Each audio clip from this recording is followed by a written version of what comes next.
thing I knew there was this knock at my car window, and it was the badge, and they took me to jail. Johnny Cash worked with everyone.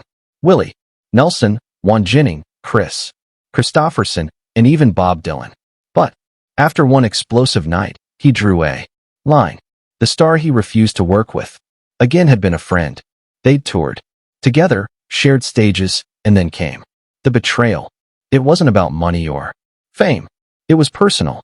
Cash never spoke the name publicly. He just quietly removed every photo, every recording, every memory.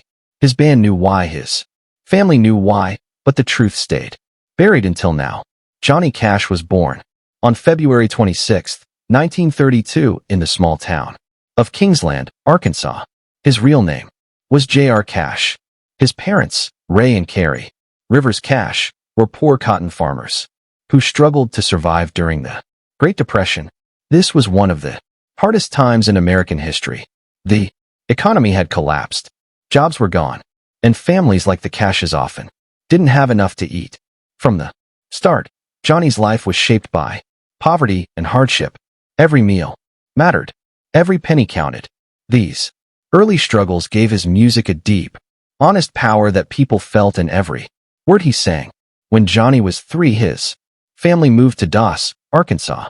This move was part of a program called the New Deal, started by President Roosevelt to help poor families. The Cashes got a small 5-room house and 20 acres of land to farm. Life in Dawes wasn't easy. The family worked long, hard hours in the cotton fields. But they had a chance, and that chance meant everything. Growing up in Dawes, surrounded by families fighting just as hard to survive, taught Johnny about strength, loss, and the value of hope. All of this would stay with him forever and fill his songs with meaning. At home, his mother Carrie taught him folk songs and gospel hymns. These songs became the heart of Johnny's music. They weren't just tunes. They told stories, offered comfort, and brought light. During dark times, Johnny loved the simple, powerful words and the deep emotions in these songs. The lessons he learned at his mother's side shaped his voice and his style. The hard life around him added a truth to his music that made it stand out even in his earliest days. When Johnny was 12, something happened that he never forgot. His older brother, Jack, was badly hurt in a sawmill accident. Jack died from his injuries a week later. Johnny was crushed. He loved Jack and looked up to him. To make things worse, their father blamed Johnny for not being with Jack. When it happened, the pain, the guilt, and the loss stayed with Johnny all his life. These feelings found their way into his songs about sorrow, regret, and the search for peace. Music became Johnny's escape. Even as his family struggled, he sang at church, at school, and for neighbors. He sang gospel, folk, and any song that told a story.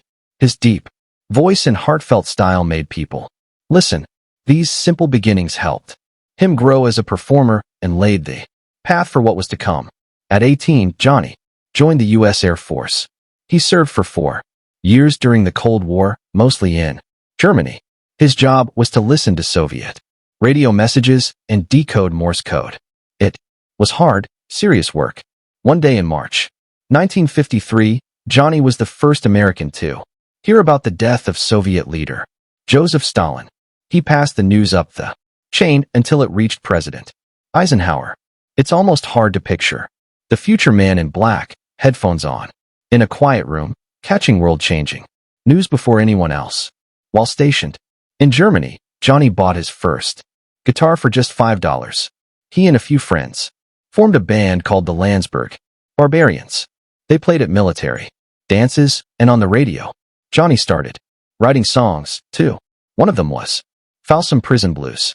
He wrote it after seeing a film about the prison. That famous line, "I hear the train a-comin'. It's rolling around the bend," came from those lonely nights overseas. By the time he left the service in 1954 as a staff sergeant, Johnny had his dream set.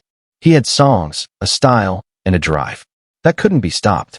After finishing his service in the United States Air Force between 1950 and 1954, Johnny Cash came back to civilian life. With nothing but ambition and a restless heart, he settled in Memphis, Tennessee. The city was alive with music, but it offered little comfort for young veterans like him. He took a job at an automobile factory, but the work felt empty. He quit soon after. Then he tried selling vacuums and kitchenware, door to door in the sweltering heat. Rejection followed him everywhere. Many nights he went home broke, pride crushed. Yet all this hardship shaped his art. His struggles gave him a deep understanding of the working poor. That raw empathy would later pour into his music and make it stand out. By 1955, Johnny's life changed. He was desperate to escape dead-end jobs. So he gathered the courage to audition for Sam Phillips at Sun Records. This was the same place that had launched Elvis Presley and Jerry Lee Lewis. At first, Johnny sang gospel songs, but Sam wanted something new. Johnny picked up his guitar and, with the Tennessee 2, delivered his stark, haunting sound. Songs like Hey, Porter caught Sam's ear. That day, Johnny got signed. From that moment, he was part of the rock and country revolution. His stripped-down style would become his signature, unlike anything else on the charts.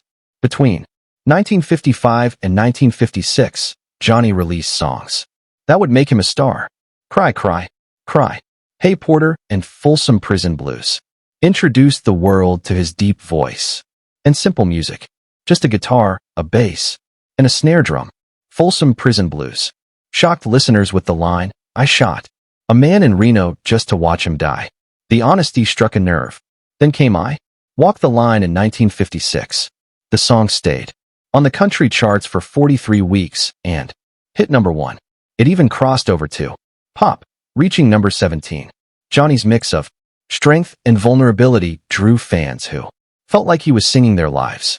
By 1957, Johnny Cash was the biggest name in country and Western music. His records outsold all others. What made him different was his focus. He sang for the poor, the prisoners, the outcasts. His songs spoke of railroad workers, factory hands, and men behind bars. People heard